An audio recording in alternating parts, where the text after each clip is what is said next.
thank you, thank you. Hello, Wisconsin. And Nick, thanks for that introduction. Look, before I get started, I want to set the record straight. Please sit down. I went to a Catholic high school in Delaware, taught by the Norbertine priest from St. Norbert's College. A little team called Green Bay. Now, here's the deal. We were the only high school in Delaware that overwhelmingly rooted for Green Bay. Not a joke, I'll tell you why. Every single Sunday. Not only did they have great teams at the time, I still do, but not only that, my theology professor at the Catholic school I went to was a guy named Riley, last name, and he had been drafted by the Green Bay Packers, and he decided to become a priest before that, so he didn't go. But every single solitary Monday that Green Bay won, we got the last period of the day off. Now, we Catholics call that indirect bribery, but it worked. It's always great to be with one of the best governors in America, Tony Evers. Tony,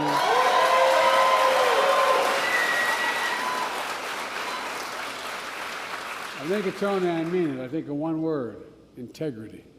You're a man of absolute integrity.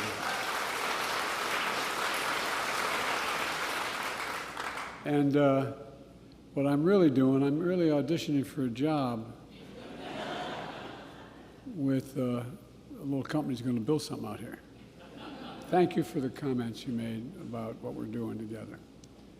Well, look, while she couldn't be here, I want to thank one of the best U.S. senators in the United States of America, and a good friend of mine, Tammy Baldwin. I mean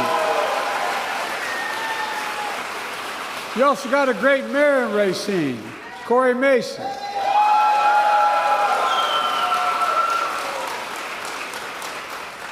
Brad Smith, president of Microsoft, thank you for your partnership, for showing how we can get things done and big things done in America. And thank you for your friendship. I really mean it. And Liz Schuller, president of LCI, thank you for all you do for the benefit of the American Union movement. I got called the most pro-union president in American history. I make no apologies for it. None. I'm serious. Middle class built America, but unions built the middle class. I've been saying that for a long time. Folks, I'm here to talk about a great comeback story in America. And I'm sure you remember, Racine was once a manufacturing boomtown all the way through the 1960s. Power companies invented and manufacturing Windex, portable vacuum cleaners, and so much more, and powered by middle-class jobs. And then came trickle-down economics, cut taxes for the very wealthy and the biggest corporations, beginning in the 60s. We shipped American jobs overseas because labor was cheaper. We slashed public investment in education and innovation. And the result, we hollowed out the middle class. My predecessor and his administration doubled down on that failed trickle-down economics, along with the trial of broken promises. Look, my dad used to have an expression. He said, Joey, I mean this sincerely. My dad was a well-read man, never got to go to college, but he was a good man all across the board. And he'd say, Joey, remember, a job's a lot more than a paycheck. It's about your integrity. It's about your dignity.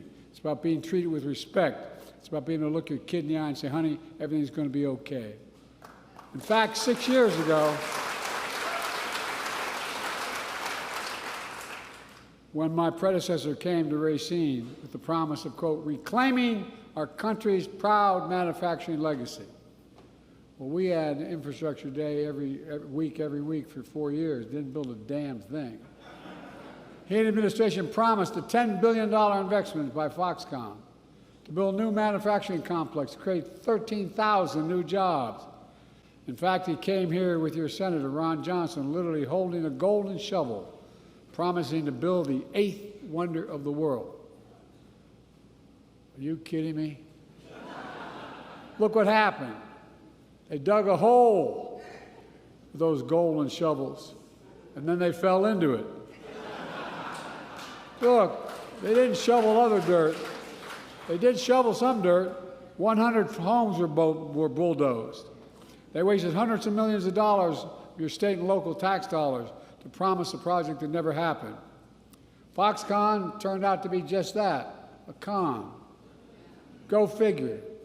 In just 4 years under his administration, instead of creating 13,000 jobs in Racine, my predecessor, and 1,000 manufacturing jobs, rather than creating them, 1,000 manufacturing jobs left Racine.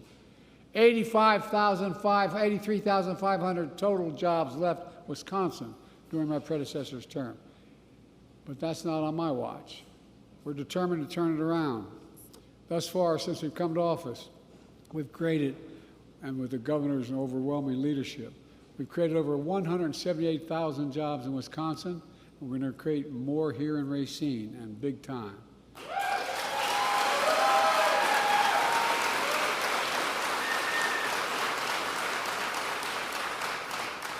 Some of my friends on the far right have criticized my Investing in America agenda, which includes my bipartisan infrastructure law, the CHIPS and Science Act, and the Inflation Reduction Act. A lot of businesses that are supported as a key to economic growth that we're seeing now. Remember here, you're going to have a recession next week, no soft landing. Well, in fact, I've asked business leaders like Brad a simple question. When the United States decides to invest considerable resources in a new industry that we need to build, does that encourage or discourage them engaging? The answer overwhelmingly is it encourages business investment. And that's what we're seeing now with our administration. My Investing in America agenda is fueling a historic boom in rebuilding our roads and bridges, developing and deploying clean energy, revitalizing American manufacturing, and so much more. So far, we've created $866 billion in private sector investment nationwide, almost $1 trillion. Historic amounts in such a short time.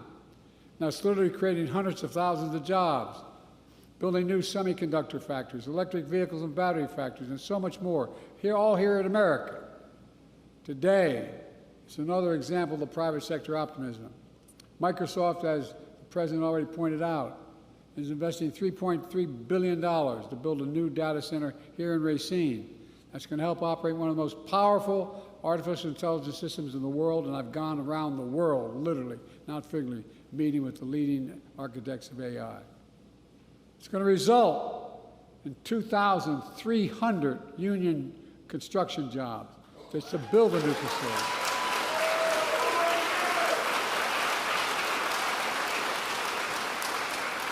And 2,000 permanent workers to work in the data centers. In addition, we're also providing a pipeline to train these new jobs. A pipeline that starts right here at this very spot.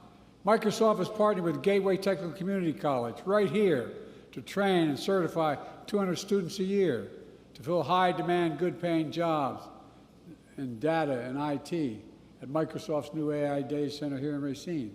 But that's not all. In addition, Microsoft is continuing a pipeline going to high schools in nearby Mount Pleasant to train high school students for jobs of the future. As the boss pointed out, it's going to create 100,000 jobs over time. It's all part of Microsoft's broad plan to build an artificial intelligence ecosystem right here in Racine. And it's going to be transformative, not just here, but worldwide. It's not only significant investment in infrastructure in Racine, but for the people of Racine. It means folks are getting trained. Folks are getting trained in new, high-paying, high-skilled jobs that don't require a four-year college degree and don't require you to leave home. You know, where I come from, that really matters. I know what it's like when your parents have to move the family in search of work because there's no jobs. What it does to the family's dignity. My wife, Jill, who teaches full-time at a community college, cares a lot about this as well. Last year, she announced our first 5 workforce hub sites to build a pipeline of workers and industries that create the new hometowns. They're creating there are new hometowns in Phoenix, Baltimore, Columbus, Ohio, Augusta, Georgia, building everything from semiconductors to electric vehicles. Last month, I announced 4 new hubs to continue to train workers for the jobs of the future, one of which is in Milwaukee, that trains workers to help replace every poisonous lead pipe in America in a decade and funded by the infrastructure law.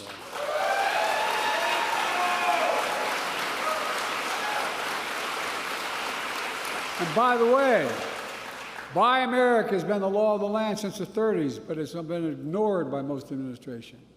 Past administrations, including my predecessor, failed to buy America. Not anymore. Here's how it works. When the Congress sends something to the president to build something, whether it's a road, a highway, a deck of an aircraft carrier, whatever it is, that president, back from the law that was passed in the 30s, is supposed to hire American workers to build it and use American products.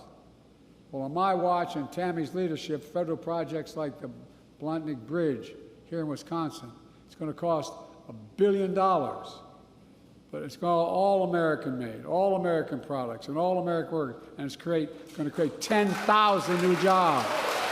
10,000. In addition, the roads and highways and so much more will be made with American products, built by American workers, creating good-paying American jobs. What's happening in Racine is really important for another reason. We'll see more technical community colleges, technical changes needed in the next 10 years than we saw in the last 50.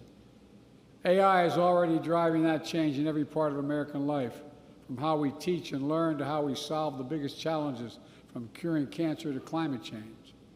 America is a global leader in AI, and American companies lead the world in AI innovation and a lot of what we're going to see here in Racine. Because of our initiatives, American workers will power that innovation here in America. But look, to get the full benefit of all these safeguards, we need safeguards. That's why, as the President pointed out, I signed the landmark executive order on which the most significant action any government has taken anywhere in the world has ever taken for AI safety, security, and trust.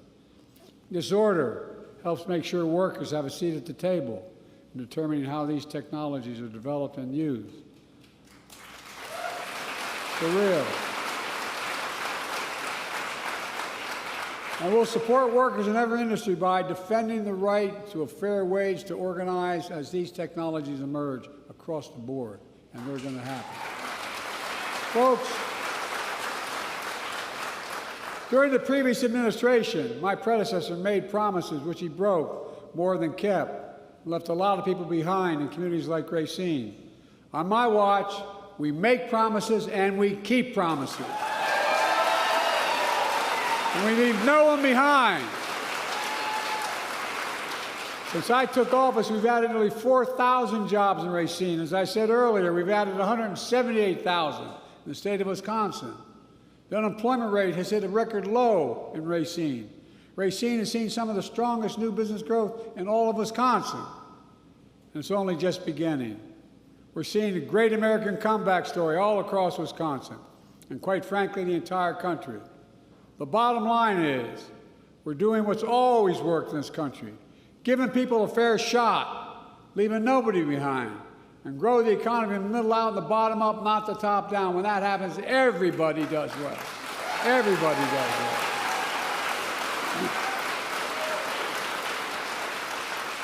Let me close with this. When folks see a new factory being built here in Wisconsin, people going to work making a really good wage in their hometowns, I hope they feel the pride that I feel. Pride in their hometowns making a comeback. Pride in knowing we can get big things done in America still. And folks, I've never been more optimistic, and I've only been around a couple years, I know. I know I don't look it, but I'm on 40 plus 2 types. Wait a minute. But I've never been more, I swear to God, I've never been more optimistic about our future. We just have to remember who and else we are.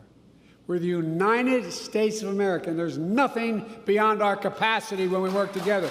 Nothing, I mean that, nothing. The rest of the world looks to us. So keep it going. God bless you all, and may God protect our troops. Thank you, thank you, thank you.